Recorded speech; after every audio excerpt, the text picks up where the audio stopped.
Hai semua, kembali lagi bersama Ibu Nancy dalam pembelajaran IPA. Apa kabar kalian hari ini? Ibu harap kalian semua dalam kondisi yang sehat dan tetap semangat dalam mengikuti pembelajaran hari ini. Hari ini kita akan membahas materi tentang fungsi nutrisi dalam makanan. Sudahkah makanan yang kalian konsumsi mengandung nutrisi penting yang dibutuhkan tubuh? Temukan jawabannya lewat pembahasan kita dalam video ini. Ada banyak faktor yang mempengaruhi pertumbuhan dan perkembangan manusia, di antaranya makanan.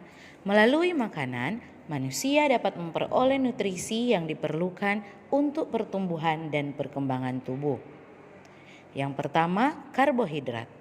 Karbohidrat terdapat dalam beras, jagung, gandum, kentang, ubi-ubian, buah-buahan, dan madu. Karbohidrat digunakan sebagai sumber energi bagi tubuh kita. 1 gram karbohidrat menghasilkan energi sebesar 16,8 kilojoule. Selama proses pencernaan, karbohidrat akan dipecah menjadi molekul gula sederhana seperti glukosa. Bentuk gula sederhana inilah yang diserap oleh tubuh. Kekurangan karbohidrat pada anak-anak dapat menyebabkan penyakit marasmus yang ditandai dengan badan lemah, kurus, suhu tubuh di bawah normal, dehidrasi, mata cekung, bahkan semangat belajar menurun dan daya tahan terhadap penyakit berkurang. Yang kedua, protein. Protein terbagi atas protein hewani dan protein nabati. Protein hewani adalah protein yang berasal dari hewan, misalnya daging, susu, ikan, telur, dan keju. Sedangkan protein nabati adalah protein yang berasal dari tumbuhan seperti kedelai, kacang tanah, dan kacang hijau. Protein berfungsi sebagai komponen struktural dan fungsional, di mana fungsi struktural berhubungan dengan fungsi pembangun tubuh dan pengganti sel-sel yang rusak.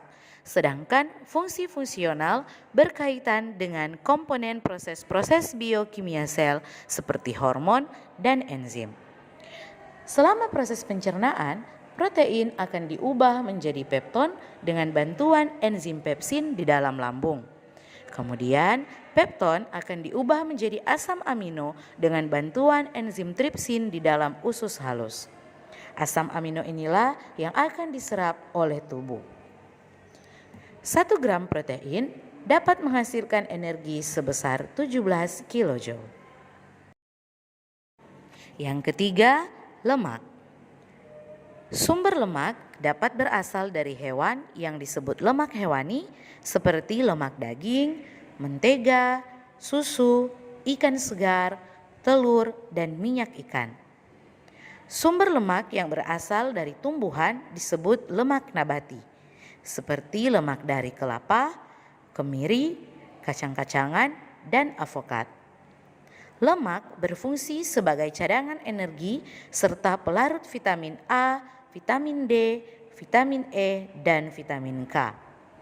Lemak disimpan dalam jaringan bawah kulit. Setiap 1 gram lemak dapat menghasilkan energi sekitar 9 kilokalori atau 38 kilojoule. Yang keempat, vitamin. Vitamin berfungsi sebagai komponen organik enzim yang disebut sebagai koenzim. Vitamin terbagi menjadi 2 kelompok, yaitu vitamin yang larut dalam lemak dan vitamin yang larut dalam air. Vitamin yang larut dalam lemak yaitu vitamin A, D, E, dan K. Sedangkan vitamin yang larut dalam air yaitu vitamin B dan vitamin C. Kekurangan vitamin akan menyebabkan penyakit avitaminosis. Avitaminosis adalah kekurangan satu atau beberapa vitamin penting. Pertama, vitamin A. Sumber susu, mentega, telur, minyak ikan, hati, wortel, dan sayuran lain. Yang kedua, B1. Sumbernya dari ragi, daging, dan kecambah. Ketiga, vitamin D. Sumbernya dari minyak ikan, hati, ikan, dan makanan yang mengandung steroid. Yang kelima, mineral. Mineral dibutuhkan secara terpisah maupun dalam bentuk senyawa. Tiap mineral mempunyai peranan tertentu di dalam tubuh. Perhatikan contoh mineral, sumber, dan fungsinya. Pertama, kalsium. Sumbernya dari susu, keju, daging, sayur-sayuran, dan sereal. Fungsinya sebagai pembentukan darah, kontraksi otot, serta pembentukan tulang dan gigi. Yang kedua, besi. Sumbernya hati, sayuran yang berwarna hijau, daging, dan kismis. Fungsinya untuk produksi hemoglobin. Ketiga, iodin. Sumbernya dari ikan laut dan garam beriodium. Fungsinya sebagai bagian dari hormon tiroksin yang berfungsi mengatur laju metabolisme. Tentunya kita semua harus memperhatikan makanan yang kita konsumsi sehingga kebutuhan nutrisi tubuh benar-benar terpenuhi. Karbohidrat, protein, lemak, vitamin, dan mineral sangat penting dalam proses pertumbuhan dan perkembangan kita. Demikian pembahasan kita tentang fungsi nutrisi dalam makanan. Tetap menjaga kesehatan dan selalu semangat dalam belajar.